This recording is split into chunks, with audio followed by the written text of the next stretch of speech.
तो प्यारे बच्चों लेके आ गए हैं यहाँ पर प्रॉब्लम नंबर 7.5 आपका इक्विलिब्रियम चैप्टर से। बहुत ही प्यारा चैप्टर आपका है। इसमें सवाल भी बहुत ही प्यारा है और सवाल में कहा जा रहा है क्या कि एक रिएक्शन है हमारा, नाइट्रोसिल क्लोराइड डिकम्पोज होकर के नाइट्रिक ऑक्साइड और क्लोरीन गैस दे रहा है। बैलेंस किया हुआ है यहाँ पर और सभी गैसियस फेज में आपका ये रिएक्शन है। तो गैसियस फेज के लिए आप जानते हो कि इक्विलिब्रियम कांस्टेंट हम कंसंट्रेशन के टर्म में भी निकाल सकते हैं और प्रेशर यानी पार्शियल प्रेशर के टर्म में भी निकाल सकते हैं। और आप सभी लोग जानते हो कि कंसंट्रेशन टर्म का इक्विलिब्रियम कांस्टेंट और प्रेशर टर्म का इक्विलिब्रियम कांस्टेंट ये आपस में रिलेटेड है। रिलेशन डायरेक्टली अगर लिखा जाए तो ये रिलेशन होता है Kp is equal to Kc into RT to the power delta Ng, जहां पर ये डेल्टा Ng क्या है तो प्रोडक्ट साइड का नंबर ऑफ मोल्स जो होगा उसका सम, यानी कि total moles in product side. Coefficient जो देख रहे हो 2, यहां पर 1 3 हो गया, माइनस कॉफिशिएंट्स यानी कि number of moles in reactant side यानी लेफ्ट साइड।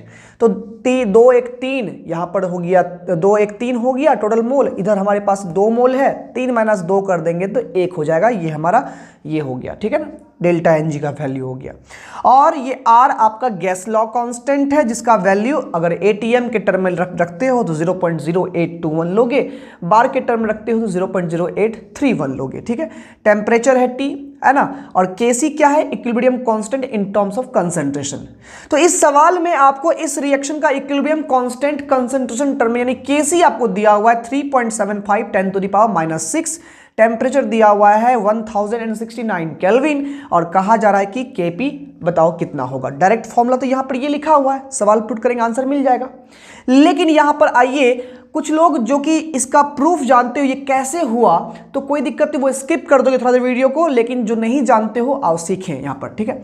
मान लीजिए ये गैसियस रिएक्शन के लिए ही केवल एप्लीकेबल है, ठीक है। मान लीजिए हमारे पास A कन्वर्ट हो रहा है हमारे B में, ठीक है ना, ये हमारा जो है इक्विलिब्रियम में A और B मान लीजिए है। बैलेंस के रिएक्शन को तो मान लो कि यहाँ कॉफिशिएंट आया मान लो N और यहाँ कॉफिशिएंट आया मान लो कि यहाँ पर M मान लेते हैं, यहाँ N मान लेते हैं, ठीक है। तो अगर Kc लिखोगे तो लॉ ऑफ मास एक्शन से आप लोग जानते ही होंगे। Kc क्या होता है, राइट साइड का जो भी हमारा यहाँ पर कंसंट्रेशन टर्म होगा डिवाइड कर देंगे लेफ्ट का कंसंट्रेशन टर्म। अगर पीछे वाले तुम न्यूमेरिकल बनाते हुए आ रहे हो तो आपको पता ही होगा, ठीक है ना। यानी B का पावर यहाँ पर कॉफिशिएंट जो पावर में चल जाएगा N by A concentration of A to the power क्या हो जाएगा यहाँ पर M, ठीक है। ये हमारा तो Kc हो गया। अब अगर ये गैसियस फेज में है तो जाहिर सी बात है हमारे पास इस सिस्टम में अगर ये रिएक्शन हो रहा है, मान लो ये सिस्टम हमारा है क्लोज सिस्टम है, तो यहाँ पर अंदर में A भी होगा और B भी होगा। A कन्वर्ट B में हो रहा है, B कन्वर्ट A में हो रहा है, तो दोनों ही हमारे पास होंगे। और डाल्टन्स लॉ कहता है कि यहाँ पर जिसका जितना अमाउंट होगा उसी हिसाब से दोनों का पार्शियल प्रेशर भी होगा। यानी A का पार्शियल प्रेशर कुछ ना कुछ मान लो PA होगा और B का पार्शियल प्रेशर मान लो कुछ ना कुछ इस सिस्टम में कितना होगा, PB होगा। तो हम लोग अगर इसको आइडियल गैस मान के चलें तो हम लोग वो जानते हुए हैं आइडियल गैस का इक्वेशन क्या होता है, PV equal to N into RT होता है। अब यहां से अगर V को इधर लेके जाए तो P इक्वल टू क्या हो जाएगा, N by V into RT हो जाएगा। और यही N बाई V जो है number of moles of solute per unit volume of solution, यही हमारा क्या होता है, मोलर कंसंट्रेशन यानी मोलैरिटी होता है। और यही मोलर कंसंट्रेशन के टर्म में हम लोग यहाँ जो कैपिटल ब्रैकेट आप देख रहे हो ये एक्चुअली में मोलर कंसंट्रेशन है ना। मोलर कंसंट्रेशन ऑफ B को एक्सप्रेस कर रहा है, यहाँ मोलर कंसंट्रेशन ऑफ A को एक्सप्रेस कर रहा है। तो यहाँ पर ये हम लोग का क्या हो जाएगा, P बराबर लिख सकते हैं कंसंट्रेशन N बाई B को C लिख दिए इंटू RT कर दिए, और यही C को हम लोग यहाँ पर कैपिटल ब्रैकेट के टर्म में रिप्रेजेंट किए हैं तो लिख सकते हैं P is equal to capital bracket into RT, यानी कि ये कंसंट्रेशन को शो कर रहा है। अब यहां पर हम लोग अगर यही लॉ अगर हम लोग Kp के लिए अप्लाई करें तो Kp इज इक्वल टू क्या हो जाएगा, Kp होता है क्या, जैसे कि Kc लिखे हो कंसंट्रेशन के टर्म में और ये Kp हो गया equilibrium constant in terms of partial pressure. Formula बिल्कुल सेम हुआ, राइट साइड में जो कंपोनेंट है उसका partial pressure upon left side में जो कंपोनेंट है उसका पार्शियल प्रेशर, पावर में वही होगा जो उसके कॉफिशिएंट होगा। यानी कि राइट साइड में प्रेशर लेंगे B का तो पार्शियल प्रेशर ऑफ B यानी PB ले लिए, ये वाला PB ले लिए हम लोग, अपॉन क्या हो गया उसका पावर क्या चल जाएगा जो कॉफिशिएंट में यानी N अपॉन A का यहाँ पर A का पार्शियल प्रेशर क्या हो जाएगा PA अपॉन क्या कर दिए ए के कॉफिशिएंट में m है तो यहाँ m डाल दिए, क्लियर हो गया। अब यहाँ पर पार्शियल प्रेशर को आप जानते हो, प्रेशर को लिख सकते हैं हम लोग कंसंट्रेशन इनटू RT, तो यहाँ पर पार्शियल प्रेशर PB है तो हम लोग लिख सकते हैं concentration of B into RT, लिख सकते हैं ना, जिसका पार्शियल प्रेशर बराबर कंसंट्रेशन गुना RT, तो B का पार्शियल प्रेशर तो बराबर B का कंसंट्रेशन गुना RT हो गया।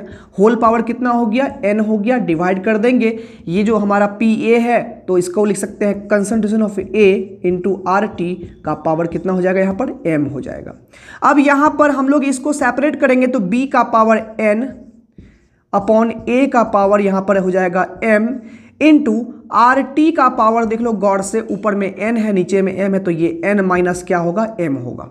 और यही इतना दूर जो है आप देख सकते हो ये हमारा क्या है, Kc का वैल्यू है, तो केस यहाँ पर लिख सकते हैं Kp इज इक्वल टू, इसके बदले हम Kc लिख देंगे इंटू क्या हो गया RT, और यही जो n माइनस m है यानी मोलर डिफरेंस जो है n माइनस m क्या हो गया, यही n माइनस m यानी कि राइट साइड का मोल माइनस लेफ्ट साइड का मोल, ये हो गया मोलर डिफरेंस, इसी को डेल्टा n लिखते हैं, और चूंकि गैसियस मोल्स हैं इसलिए Ng लिख देते हैं। तो ये रिलेशन हमारा रिक्वायर्ड रिलेशन है, और इसी रिलेशन पे ये सवाल बनेगा। Kc दिया हुआ है, रिएक्शन दिया हुआ है, तो रिएक्शन से हम लोग डेल्टा Ng निकालेंगे। डेल्टा Ng हमारा यहाँ पर कितना हो जाएगा, डेल्टा Ng हो जाएगा राइट साइड का मोल यानी 2 + 1 माइनस लेफ्ट का मोल कितना हमारे पास में है 2 है, तो ये 3 - 2 कितना हो गया, 1 हो गया, ठीक है ना। अब सिंपली यहाँ पर Kc का मान पुट करेंगे, Kc दिया हुआ है 3.75 इंटू 10 टू द पावर कितना -6 इंटू यहाँ पर RT हो गया, तो R हो गया 0.0821, ठीक है ना। ये लीटर ATM में लिया गया है, लीटर ATM पर मोल पर केल्विन है।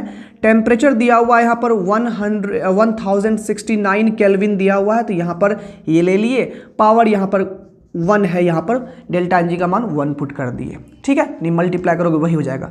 अब अगर यही बार में ले सकते हो आप लोग प्रेशर को तो 0.0831 करके लोगे, ठीक है ना। अब यहाँ पर मल्टीप्लाई करेंगे हम लोग 3.75 को इससे, फिर इससे मल्टीप्लाई करेंगे। यहाँ पर इसको अगर हम हटा दें तो यहाँ बटे में आ जाएगा, यहाँ पर 10,000 आ जाएगा, बोलो हाँ या ना। 10,000 में यहाँ पर टोटली हम लोग यहाँ पर काम करेंगे तो ये हमारा 3 पॉइंट यहाँ पर हटा देंगे तो ये हमारा हो जाएगा कितना, वैसे पॉइंट रहने दो ना, कोई दिक्कत नहीं है, पॉइंट रहने ही दो, ठीक है ना। अब हम लोग इसको मल्टीप्लाई कर लेंगे एक बार, ठीक है ना। मल्टीप्लाई करेंगे जो वो थोड़ा सा टाइम लग जाए तो करके देखिए आप लोग खुद से। तो इसको मल्टीप्लाई करने में रिजल्ट आ रहा है हमारा 329.11, यहाँ पर इसको मल्टीप्लाई करने से रिजल्ट आया, ठीक है।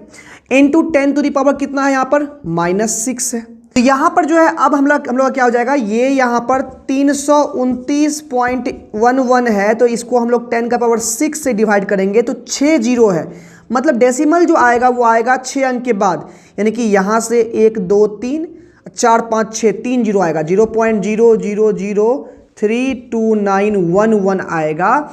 ध्यान दीजिए एनसीईआरटी का जो थोड़ा सा आंसर है उसमें थोड़ा सा मिसप्रिंट हुआ है, ठीक है ना। अब यहाँ पर क्या हो जाएगा हमारा, इसको नियरली इक्वल करेंगे तो वैसे, हालांकि तो ये हमारा आंसर हो गया, क्लियर है, ये हमारा आंसर हो चुका है। लेकिन इसके अलावा अगर चाहोगे कि नहीं हम इसको भी थोड़ा सा और करीब कर ले तो यहाँ पर 0.33 लिख सकते हैं, कोई बात नहीं है, लेकिन हम लोग का यही आंसर हो गया, क्लियर, ठीक है ना। अब एनसीईआरटी में क्या किया है, ये 2 जीरो यहाँ पर लिया नहीं है, ये तभी हो सकता है जब यहाँ 10 का पावर -6 ना लेकर के वो 10 का पावर -4 लिया होता, तो यहाँ पर ये हो सकता था, ठीक है ना। तो आप वहाँ पर सवाल देखिए, जो सवाल है उसके अकॉर्डिंग ये आंसर हमारा सही हुआ, ठीक है ना। तो आई होप आपको समझ में आ गया होगा और आपसे अब बन भी जाएगा, तो उम्मीद करते हैं अच्छे से समझ में आया, एक्सप्लेन सही ढंग से हुआ है। और ऐसे ही वीडियोस के लिए आप बने रहें, इस प्लेलिस्ट को पूरा देखते रहें, और ठीक है, और थ्योरी वीडियोस भी जल्दी अवेलेबल होंगे, चैनल को जरूर विजिट करते रहें, प्लेलिस्ट जरूर एक बार देख लें, सारे वीडियोस आपके लिए रखे गए हैं। मिलते हैं अगले वीडियो में।